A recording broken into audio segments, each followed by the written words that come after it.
So for those of you who are visually having a hard time with this, let me see if this helps. So here's our function, x squared minus 4x plus 5, right? And we see it right here in the green, and that's going to get rotated, and again, it should be a solid all the way down here. I can't really get a solid on this graph in Desmos, but remember, this will be solid here. And then if we rotate it around the x-axis, right, here we go. It's starting to spin around the x-axis. It's rotating it around.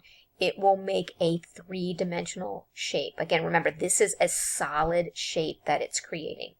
It almost looks like kind of a solid candlestick holder, maybe. Let me show you another example that might help visualize it. Here's a different function. This function is 1/2 the sine of 2x plus 1. Doesn't really matter what the function is, but remember, this blue is the area under the curve that we're talking about, and that's going to get rotated around the x-axis.